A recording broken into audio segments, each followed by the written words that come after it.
Marshall. Alright, so our story focuses on an intrepid hero, Frank Cranolini. He's a crane operator on Earth, and he's the best in the biz. So one day, Frank gets an invitation. It's about a universal crane competition performed by a bunch of space frogs on the planet Ukraine. So, never one to back down from a challenge, Frank accepts, and he departs to the planet Ukraine with nothing but his hard hat used to protect his cranium. So now, we're going to talk about our gameplay. So basically, the toy is players manipulate the crane and pick up blocks and then place them.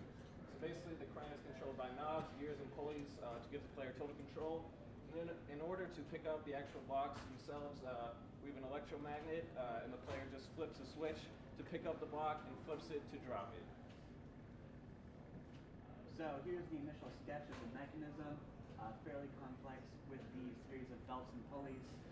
One dial rotates the pulley to rotate the arm portion, so that was planned to be used using rubber bands.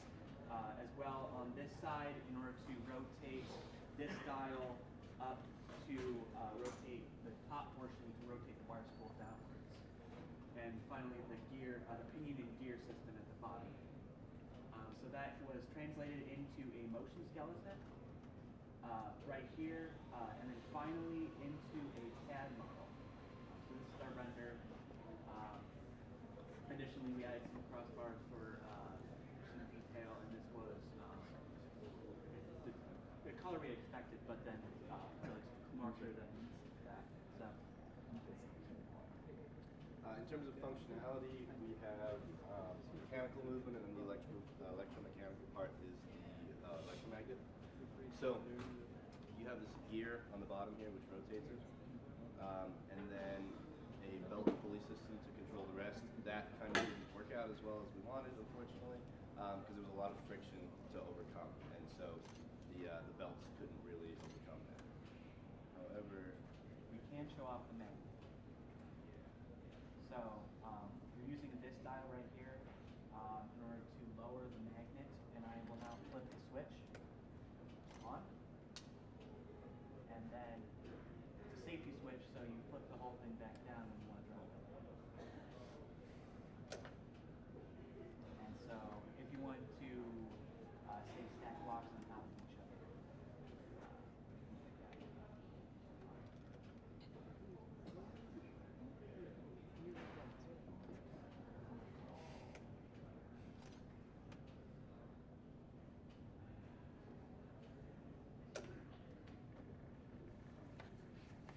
That's kind of what it's supposed to be. In terms of play value, I think we have a very high play value. There's a lot of things you can do with this. So there's free play, generally for like a younger target audience, or you can just use it to stack blocks and build things, kind of do whatever your imagination brings you to do. And also the magnet can be expanded to use beyond these blocks, basically anything that is magnetic. And then there's guided play as well.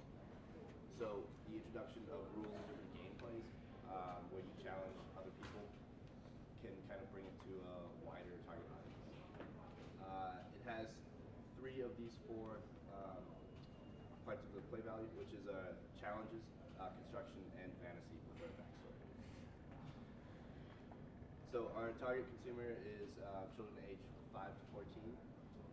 And as I said, the introduction of those game modes kind of extends our target age to a little bit older than you might think originally. So I'm going to talk a little bit about how we made it. We laser cut most of our parts. We use 1/8 inch and 1/4 inch acrylic for the supports and the gears and the different sides of the pulleys. And we have quite a few parts, as you can see. And then we also 3D printed the base. So this was the only part that we actually 3D printed.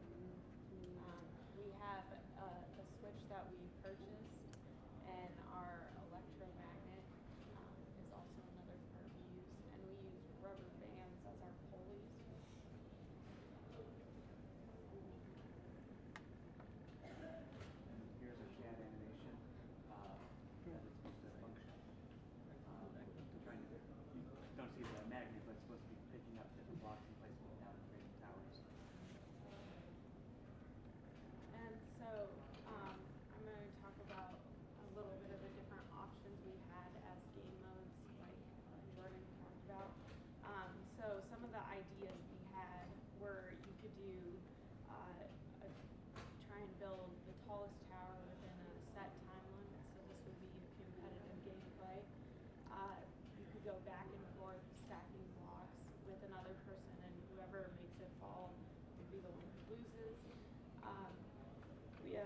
Uno-like gameplay that Marshall is going to talk about later.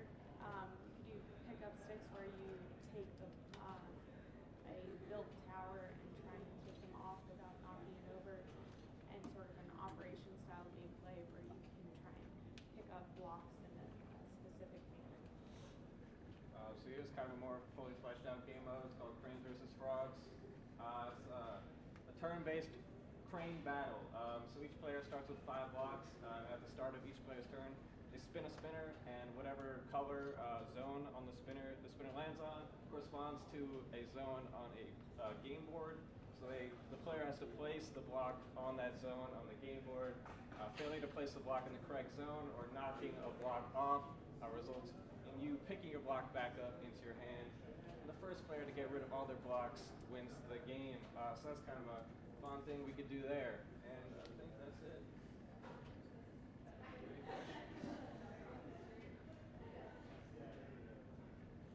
Have you ever searched any existing the crane toys? What was the question? Have we researched Have you ever existing searched crane toys? Not really. That would have been a good idea. Like, I'm just wondering how it is different from existing toys. Like, what is I do not know of any other crane toys. I'm sure there are some out there, but we really like the idea of the bird cranes and combining it with an actual crane.